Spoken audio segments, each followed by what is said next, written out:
Hello hello hello. कैसे हो आप लोग?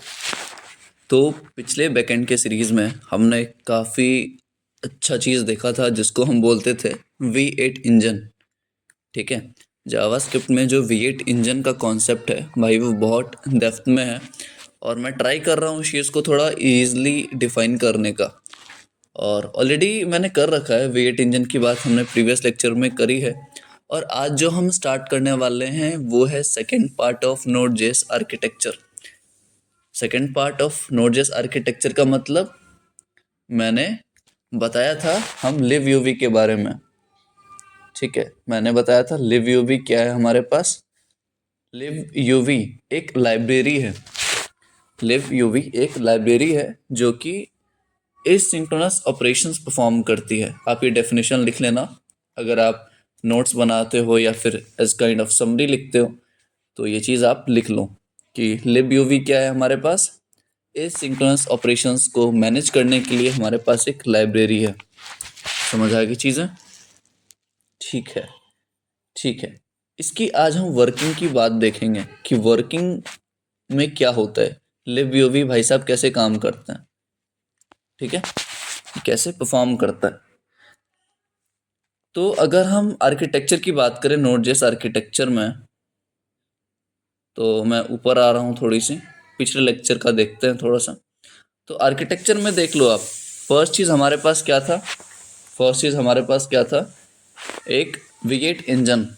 सेकेंड चीज़ हमारे पास क्या है? एक libUV। और इन दोनों को मिला के हमारा कौन बनता था? नोड.जेएस की आर्किटेक्चर। समझ आ गई चीज़ें? V8 हम ऑलरेडी बात कर रखे हैं, आज हम बात करेंगे libUV। libUV आ जाओ नीचे। तो libUV की बात करने से पहले मैंने एक डेफिनेशन इसका बताया है कि it is just a library to manage asynchronous operations, right? It is a library to manage asynchronous operations. ठीक है। And in which language is it written? It is written in C language. C language में इसको लिखी गई हैं। ठीक है, सी language में लिखी गई हैं, ये भी आप लिख लेना। अब चलो इसके इंटरनल आर्किटेक्चर की बात करते हैं। libUV में तीन चीज़ें होती है, यहाँ से कंसंट्रेशन के साथ सुनना। libUV में तीन चीज़ें होती है, समझ आई? फर्स्ट चीज़, फर्स्ट हमारे पास ये बताऊंगा मैं, रुको कलर चेंज कर लेता हूँ ताकि आपको दिखें। फर्स्ट चीज़ जो हमारे पास है वो क्या है? इसको हम बोलते हैं इवेंट लूप। ध्यान से सुनना, इसको हम बोलते हैं इवेंट लूप, जो हमने यहाँ दिखाया है आपको। इवेंट लूप बोलते हैं, सबके बारे में डिस्कस करेंगे, अभी बस नाम आप लिख के रख लो। ठीक है, फर्स्ट है इवेंट लूप। सेकेंड चीज़ क्या है हमारे पास? सेकेंड चीज़ क्या है हमारे पास? इसको बोलते हैं हम थ्रेड पूल। इसको क्या बोलते हैं हम? Thread pool. ठीक है। थर्ड चीज़ जो है हमारे पास वो है एक कॉल बैक क्यू। ये हमारे पास थर्ड चीज़ libUV के अंदर, इसको हम बोल रहे हैं क्या? Call back Q. ठीक है, आपको तीनों चीज़ पता लग गई कि libUV में तीन पार्ट होते हैं। पहला पार्ट को हम इवेंट लूप बोलते हैं, सेकेंड थ्रेड पूल, और थर्ड क्या है हमारे पास? एक कॉल बैक क्यू। इतना समझ आ गया हमें?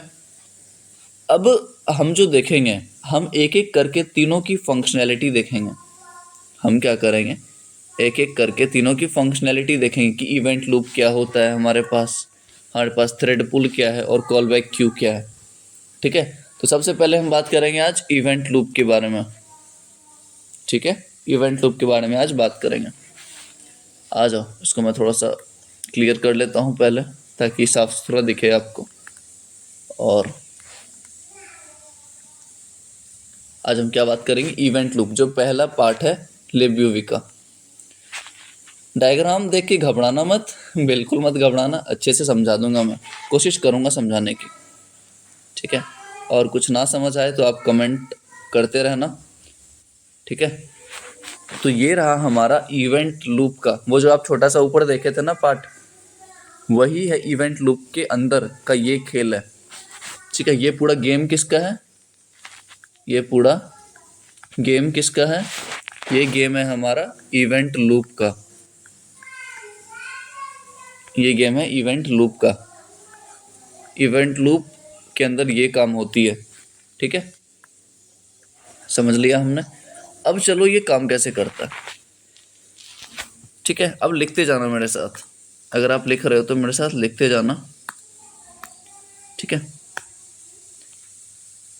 इसमें 4 फेजेस होते हैं, 4 फेजेस होते हैं, लिखो आपकी 4 फेजेस हैं किसके अंदर, इवेंट लूप के अंदर 4 फेजेस होते हैं, फेज के हिसाब से काम होता है, ठीक है।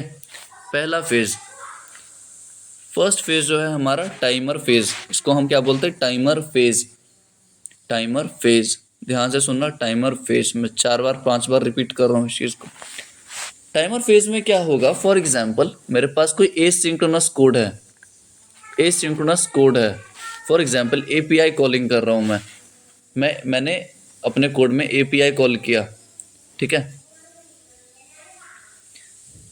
चलो मैं इसको एग्जाम्पल के तरीके से समझाता हूँ। मैं क्या करूँगा, इसको हटाओ, मेरे पास एक कोड है, मेरे पास एक कोड है, यहाँ से मैं सारी चीज़ें बताऊँगा। कोड में मैं सबसे पहले एपीआई कॉल करवा रहा हूँ, सेकेंड चीज़ मैं सेट टाइम आउट को यूज़ कर रहा हूँ, आपको ये सारी एपीआई के बारे में पता होंगी, ठीक है। एपीआई कॉल करवा रहा हूँ, फिर मैं एक सेट इमीडिएट के बारे में बात कर रहा हूँ, ये भी एक मेथड है हमारे पास जावास्क्रिप्ट इंजन में, और शायद आप लोगों को नहीं मालूम होगा इस इमीडिएट, सेट इमीडिएट का काम, ठीक है। तो ये चीज़ मैं करवा रहा हूँ अपने फंक्शन में। तो सबसे पहला फेज कौन सा है, टाइमर फेज। टाइमर फेज क्या हैंडल करेगा, ये ऐसा फेज है जो बोलेगा भाई साहब कोई भी चीज़ है, कोई भी चीज़, कोई भी कोड अगर आपके पास टाइम से रिलेटेड है, ध्यान से सुनना, जो भी कोड आपके पास है अगर वो टाइम से रिलेटेड है या उसका आउटपुट कुछ देर बाद आएगा, मतलब किसी भी तरीके से टाइम का इन्वॉल्वमेंट है, तो उस चीज़ को मैं परफॉर्म करूँगा, उस चीज़ को मैं परफॉर्म करूँगा। समझ आ गई। टाइमर भाई साहब, टाइमर फेज ने क्या बोला कि कोई भी चीज़ आपके पास, कोई भी चीज़ आपके पास अगर अगर टाइम से रिलेटेड है तो वो मैं परफॉर्म करूँगा, मैं एग्जीक्यूट करूँगा उसको, ठीक है। तो इसमें क्या करा हमने, इसमें बोला ठीक है, सेट टाइम आउट और सेट इमीडिएट जो है हमारे पास, इमीडिएट वाला हटाओ, सेट टाइम आउट वाला जो फंक्शन है वो टाइम कंज्यूम करेगा, ठीक है, ये बाद में जाके एग्जीक्यूट होगा। तो टाइमर फेज को मैं दे दूंगा ये, और इसी के जैसा एक और है set interval, set time out और सेट इंटरवल, आपने ये सब चीज़ पढ़ रखी होंगी जावास्क्रिप्ट में। तो सेट इंटरवल और सेट टाइम आउट हमने किसको दिया, टाइमर वाले फेज को, ठीक है। सेकेंड फेज पे आते हैं। सेकेंड फेज है हमारे पास कौन सा, पोल फेज। सेकेंड फेज हमारे पास कौन सा है, पोल फेज।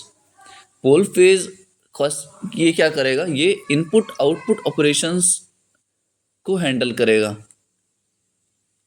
ठीक है, ये इनपुट आउटपुट चीज़ों को हैंडल करेगा।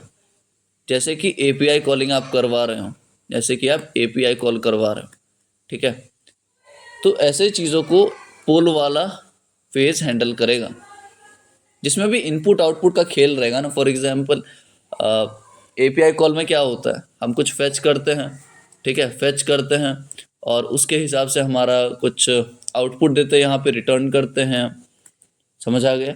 तो ये सब चीज़ें जो होंगी इसमें इनपुट आउटपुट का इन्वॉल्वमेंट होगा और कुछ टाइम लेगा, वो पोल वाला फेज हैंडल करेगा, समझ आ गई। तो अब फंक्शन में हम क्या यूज़ कर रहे थे, फंक्शन में हम देखो, यहाँ पे आप आ जाओ, आप यहाँ पे आ जाओ, ये जो एपीआई वाला पार्ट था मैं किसको दे दूंगा, पोल को दे दूंगा कि एपीआई को तुम हैंडल करो। सेट टाइम आउट वाले को मैंने किसको दिया, टाइमर वाले फेज को, और इसको किसको दिया, पोल वाले फेज को। चलो आप थर्ड फेज पे आते हैं, इसको मैं क्लियर कर लेता हूँ थोड़ा सा, ठीक है। तो 2 चीज़ें हमने देख ली, 2 फेजेस देख ली हमने। थर्ड फेज पे आते हैं जो कि हमारा है चेक फेज। ध्यान से सुनना, थर्ड फेज हमारे पास कौन सा है? Check phase. इसको मैं थर्ड फेज पे रखूंगा। चेक फेज क्या करता है ना, ये बोलेगा जो चीज़ इमीडिएट से रिलेटेड है, मतलब आपको चुटकी बजाते ही कुछ परफॉर्म करना है या ऐसा ही कुछ, तो आप बस इतना समझ लो कि इमीडिएट वाला फंक्शन को ये परफॉर्म करेगा। सेट इमीडिएट वाला जो मैं यूज़ कर रहा था वो मैं इसको दे दूंगा। कौन से फेज को? चेक फेज को। टाइमर फंक्शन, पोल फंक्शन नहीं, टाइमर फेज, पोल फेज और चेक फेज का हमने काम देख लिया। फोर्थ में आ जाते हैं क्लोज फेज। सारा काम जब आपका हो गया, सारा कोड वगैरह खत्म हो गया, सबका एग्जीक्यूशन हो गया, तो काम आता है क्लोज फेज का। तो काम आता है हमारे क्लोज फेज का। ठीक है, सारा चीज़ अब खत्म हो गया। देखो, जब हम क्लाइंट से रिक्वेस्ट भेजते हैं सर्वर को, और सर्वर से रिक्वेस्ट आता है, जो सर्वर से रिस्पॉन्स आता है, ये रहा मेरे पास क्लाइंट, ये रहा सर्वर। क्लाइंट और सर्वर, क्लाइंट ने रिक्वेस्ट किया सर्वर से, सर्वर का रिस्पॉन्स आ गया क्लाइंट के पास। तो इससे पहले, ये भेजने या रिसीव करने से पहले हमारा सॉकेट का कनेक्शन होता है।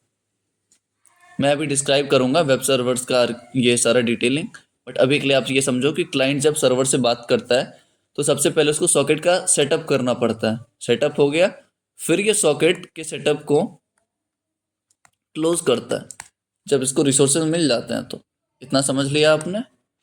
तो हम क्लोज वाले फेज में वही देखते हैं कि जब आपका काम खत्म हो गया तो सॉकेट को क्लोज कर दो।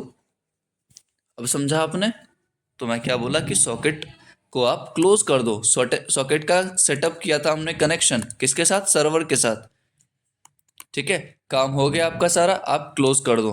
तो ये चीज कौन हैंडल करेगा? ये ऑटोमेटिकली हैंडल होता है, और क्लोज वाला फेज इसको हैंडल करता है। तो 4 फेजेस हमने देख लिए। ठीक है, इसको भी अब मैं एग्जाम्पल को हटा देता हूँ। ठीक है, हमने 4 फेजेस देख लिए। ठीक है, अब आ जाओ इसके अंदर। इसके अंदर भी एक चीज परफॉर्म हो रही है, वो मैं अभी बताऊंगा। क्या परफॉर्म हो रही है यहाँ पे? अगर आप देखो तो ये आप मान के चलो 0 1 फेज, चलो 0 0 फेज, और ये रहा 0 1 फेज।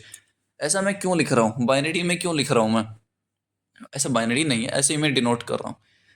0 0 फेज का मतलब ये चारों जो फेजेस है ना, ये चारों जो फेजेस हैं, यहाँ से जाओ, ये चारों जो फेजेस हैं, इसके एग्जीक्यूशन से पहले ये इंटरनल वाला चलेगा। इंटरनल लूप में भी आप देख रहे हो 0 0, जब जहां मैं लिखा हूं वहां पे आप देखोगे प्रोसेस डॉट नेक्स्ट टिक है। क्या है? क्या है? मैं साइड में बताता हूं क्या है वो। दूसरा कलर लेता हूं मैं। क्या है?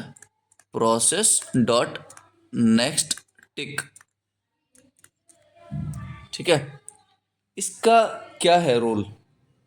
प्रोसेस डॉट नेक्स्ट टिक का क्या है रोल, बताओ? इसका रोल जानने से पहले, इसका रोल जानने से पहले मैं प्रॉमिस कॉलबैक के बारे में बताऊंगा। प्रॉमिस कॉलबैक, ये देखो, ये भी एक लूप ही है, ये भी एक लूप ही है। ठीक है, ये इंटरनल लूप बोलते हैं हम। तो इसमें पहला चीज आ गया promise, promise next tick. Second चीज आएगा प्रॉमिस, प्रॉमिस कॉलबैक। ठीक है, मतलब अगर कोई चीज, अगर मेरे फंक्शन में जो हमने फंक्शन लिखा है उसमें कोई चीज प्रॉमिस ऑब्जेक्ट रिटर्न कर रही है, ध्यान से सुनना, अगर मैंने जो कोड लिखा है उसमें कोई चीज प्रॉमिस ऑब्जेक्ट रिटर्न कर रही है ना, तो यहाँ पे आएगा वो जो फंक्शन रहेगा, वो जो कोड रहेगा, वो यहाँ पे आएगा प्रॉमिस कॉलबैक के पास। समझ आ गई? समझ आ गई चीज़ है? अब देखो, ये दोनों प्रोसेस इंटरनल प्रोसेस है, इंटरनल फेजेस हैं। अब ये एग्जीक्यूट कैसे करेगा? पहले बाहर वाले फेज एग्जीक्यूट करेंगे कि पहले अंदर वाले? पहले करेंगे अंदर वाले। ठीक है, सबसे पहले एग्जीक्यूट कौन करेगा? ये दोनों जो अंदर है ना, प्रोसेस टिक और ये प्रॉमिस वाला, मैं ये दोनों की बात कर रहा हूँ, मैं ये दोनों की बात कर रहा हूँ, ये और ये। समझ आ गई? सबसे पहले ये चलेंगे, इनका मैं लूपिंग का कॉन्सेप्ट बताता हूँ कैसे रन करते हैं ये चले, प्रोसेस प्रोसेस डॉट नेक्स्ट टिक और प्रॉमिस चले, इसके बाद क्या होगा, आप इतना समझो, इसको छोड़ो, इसको छोड़ो, आप इतना समझो कि ये जो प्रोसेस है ना, मैं दिखाता हूँ आपको ये, ठीक है, ये जो प्रोसेस है ना, ये जो लूप है, ठीक है, ये जो लूप आप देख पा रहे हो, ये हर फेज से पहले चलेगा, ये हर फेज से पहले चलेगा। मैं क्या बोल रहा हूँ, ध्यान से सुनना, ये हर फेज से पहले चलेगा, ठीक है, मतलब टाइमर फेज से पहले ये चलेगा, फिर टाइमर फेज चलेगा, फिर पोल फेज से पहले ये चलेगा, फिर पोल फेज चलेगा, फिर चेक फेज से पहले ये चलेगा, फिर चेक फेज चलेगा, फिर क्लोज फेज से पहले ये चलेगा, फिर, और इसके साथ साथ एक चीज़ और होती है, आपने देख लिया, सबसे पहले वापस से एक बार दिखाता हूँ करके, ठीक है, सबसे पहले ये चला, ध्यान से सुनो, सबसे पहले ये इंटरनल लूप चला, फिर चलेगा हमारा timer function, timer phase, timer phase चला, टाइमर फेज चल गया, उसके बाद पोल फेज से जाने से पहले वापस ये चलेगा, वापस ये वाला चलेगा, और देखिएगा कोई प्रॉमिस ऑब्जेक्ट आई या नहीं, ठीक है, ये चल गया, फिर चेक फेज से पहले वापस से ये चलेगा, फिर चेक फेज चलेगा, फिर क्लोज फेज से पहले वापस ये चलेगा, मतलब हर बार सबसे पहली प्रायोरिटी खुद को दे रहा है कि भाई मैं देखूंगा, अगर सब कुछ सही है, प्रॉमिस ऑब्जेक्ट नहीं मिल रहा, तो आप चलो, जब मिलेगा तो सबसे पहले मुझे दो वो चीज़, मैं हैंडल करूंगा उसको, ठीक है। अब इस चीज़ के साथ, अब इस सारे प्रोसेस के साथ साथ एक चीज़ और होती है, क्या, क्या, चलो वो आगे बताऊंगा। इस प्रोसेस के साथ एक चीज़ और होती है, मान लो अभी एक्स चीज़ होती है, ठीक है, ये एक्स का मतलब मैं बाद में बताऊंगा कि एक्स होती क्या है, क्योंकि अभी बताऊंगा तो शायद कंफ्यूजिंग हो जाए, अभी के लिए इतना ही देखो आप, ठीक है, ये डायग्राम आपको समझ आ गई होंगी कि इवेंट लूप कैसे काम करता है, ठीक है। सबसे पहले इंटरनल लूप चलेगा, प्रॉमिस ऑब्जेक्ट खोजेगा, नहीं मिला तो दूसरे फेज पे मूव ऑन करेगा, चार फेजेस होते हैं हमारे पास, हमारे पास चार फेजेस हैं टोटल, समझ आ गई चीज़ें, चार फेजेस हैं, timer phase, poll phase, check phase and close phase, सबका अपना अपना कैटेगरी है, सबका अपना अपना काम है, काम आप देख लो, सेट टाइम आउट है किसी का एपीआई कॉलिंग है, किसी का सेट इमीडिएट है, किसी का सॉकेट क्लोजिंग का है, ठीक है। आपने आर्किटेक्चर देख लिया, स्क्रीनशॉट ले लिए हो गया आई थिंक। अब आ जाओ थ्रेड पूल के बारे में, समझ आई चीज़ें, अब आ जाओ थ्रेड पूल। थ्रेड पूल दूसरा पार्ट था किसका, अगर मैं वापस दिखाऊं यार, देखो हमने इवेंट लूप के बारे में बात किया अभी, डन, हम आप देखेंगे थ्रेड पूल के बारे में, सेकंड जो टूल था हमारा, सेकंड जो पार्ट था लिब यूवी के अंदर, ये हम लिव यूवी के अंदर की बात कर रहे हैं सारा, कंफ्यूज मत हो ना। अब हम बात करेंगे थ्रेड पूल, थोड़ा सा है छोटा सा, देख लेते हैं। अब मान के चलो, अब मान के चलो मेरे पास कोई कोड है, अब मान के चलो मेरे पास कोई कोड है, और एक सेकेंड, इस कोड में एसिंक्रोनस फंक्शन है, इसमें एसिंक्रोनस फंक्शन है, मान के चलो मैं एपीआई कॉलिंग करवा रहा हूँ, फिर मैं सेट टाइम आउट करवा रहा हूँ जो टाइम लेगा, तीसरा मान के चलो सेट इंटरवल है, ठीक है, या फाइल रीडिंग कर रहा हूँ मैं, फाइल रीडिंग, इसमें भी टाइम लगता है, तो ये सब चीज़ जब मैं करूँगा ना, तो अगर V8 इंजन तो ये परफॉर्म नहीं कर पाएगा, V8 इंजन बोलता है मैं सिंक्रोनस टास्क परफॉर्म करता हूँ, ठीक है, ये टाइम लेगा तो मैं परफॉर्म नहीं कर सकता, तो ये जाएगा हमारे libUV के पास, ये जाएगा हमारे libUV के पास, क्योंकि एसिंक्रोनस काम है ये, समझ आ गई, एसिंक्रोनस काम है। अब क्या कर सकते हैं हम, अब क्या कर सकते हैं, अब आपको पता है क्या, आपको पता है क्या, ये जो कॉल स्टैक हमने डिस्कस किया था, ठीक है, हमने कॉल स्टैक डिस्कस किया था, अगर आपको याद हो तो, कॉल स्टैक में क्या होता था, ग्लोबल एग्जीक्यूशन कॉन्टेक्स्ट का क्रिएशन होता था, और फंक्शनल एग्जीक्यूशन कॉन्टेक्स्ट, ठीक है, कॉल स्टैक का यही काम था, जब कोड रन होता था तो global execution context call stack में बनता था, ठीक है, लेकिन ये इसका प्रॉब्लम है एक, इसका एक प्रॉब्लम है, चलो वो प्रॉब्लम डिस्कस करते हैं। तो इसका एक प्रॉब्लम है जो हमने नहीं देखा है अभी तक, कॉल स्टैक क्या करेगा ना, जब भी हम बात करते थे कि एसिंक्रोनस टास्क ये करता है, तो कॉल स्टैक बोलेगा भाई मैं एक बार में एक एसिंक को मैं कर पाऊंगा, एक एसिंक्रोनस फंक्शन को मैं एग्जीक्यूट कर पाऊंगा, बस एक। इससे ज्यादा वाले को वेट करना पड़ेगा, कहाँ पे, कॉल बैक क्यू में, मेमोरी हीप में। समझ आई? मेमोरी ही, ये सारा कॉन्सेप्ट हमने पढ़ रखा है ऑलरेडी। ठीक है, तो वो क्या बोलेगा कि मैं बस एक बार में एक एसिंक्रोनस फंक्शन को ही एग्जीक्यूट कर पाऊंगा। कौन बोलेगा? ये कॉल स्टैक। समझ आई चीजें? तो इसका मतलब मैं एक पॉइंट पे आने की कोशिश कर रहा हूं, इसका मतलब ये ब्लॉकिंग आईओ पे काम करता है। ये ब्लॉकिंग आईओ पे काम करता है, इनपुट आउटपुट। मतलब जब एक चीज परफॉर्म हो रहा है तो दूसरा चीज जो है ना, दूसरा टास्क जो है हमारे, वो ब्लॉक्ड हैं, वो एग्जीक्यूट नहीं हो पा रहे हैं, वो एग्जीक्यूट नहीं हो पा रहे हैं। समझ आया? जावास्क्रिप्ट क्या है? जावास्क्रिप्ट एक सिंगल थ्रेडेड लैंग्वेज है, सिंगल थ्रेडेड लैंग्वेज। मतलब एक बार में एक चीज परफॉर्म करेगा और तब तक दूसरा वाला जो फंक्शन है, जो कोड है, वो वेट करेगा। इतना समझ आ गया? तो इसी प्रोसेस को हैंडल करने के लिए, अरे यार, इसी प्रोसेस को हैंडल करने के लिए हमारे पास क्या आए भाई साहब? Thread pool. लेबियोवी ये तो बोला था कि सिंक्रोनस टास्क हम करेंगे, सिंक्रोनस टास्क को वो मैनेज करता है, जैसा कि मैंने डेफिनेशन में देखा था। वो कैसे करता है? वो थ्रेड पूल का यूज करता है। थ्रेड पूल का क्या मतलब है कि मान के चलो ये मेरा पहला एपीआई कॉलिंग आया, तो मैं सबसे पहले इसको पहला थ्रेड दे दूंगा। ध्यान से सुनना, ये मैंने सबसे पहले फर्स्ट थ्रेड को दे दिया ये चीज, कि पहला थ्रेड जो है हमारे पास, वो एपीआई की कॉलिंग करवाएगा, उसका काम सारा वो देखेगा। सेकंड जो सेट टाइम आउट का आया, वो मैं सेकंड पूल को दे दूंगा। समझ आया? वो मैं सेकंड थ्रेड को दे दूंगा। ये सारे थ्रेड्स हैं, ये सारे क्या हैं? थ्रेड्स हैं। हैंड राइटिंग के लिए मैं माफी चाहता हूँ, मैनेज कर लेना। ठीक है, सेट टाइम आउट वाला सेकंड को दे दिया। अब फाइल रीडिंग का है, वो थर्ड को दे दूंगा, वो थर्ड वाले ये थ्रेड को दे दूंगा मैं। मान के चलो और भी है हमारे पास, मान के चलो एन है, मान के चलो एन है, चौथा वाले को चौथा वाला थ्रेड दे दिया। बाय डिफॉल्ट जो होते हैं ना, अब ध्यान से सुनना, बाय डिफॉल्ट जो थ्रेड्स होते हैं, बाय डिफॉल्ट जो थ्रेड पूल होते हैं, वो चार ही होते हैं, वो चार ही होते हैं। कहाँ पे? libUV के अंदर, libUV के अंदर। ठीक है, इससे ज्यादा नहीं होता, ये आप लिख लो, इससे ज्यादा नहीं होता इसके पास। क्या क्या नहीं होता इससे ज्यादा उसके पास?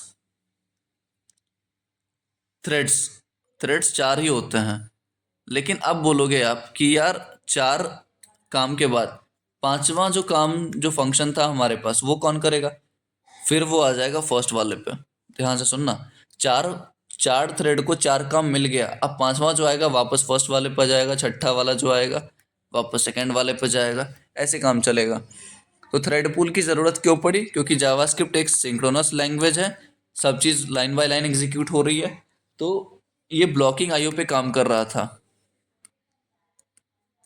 ब्लॉकिंग आईओ पे काम कर रहा था।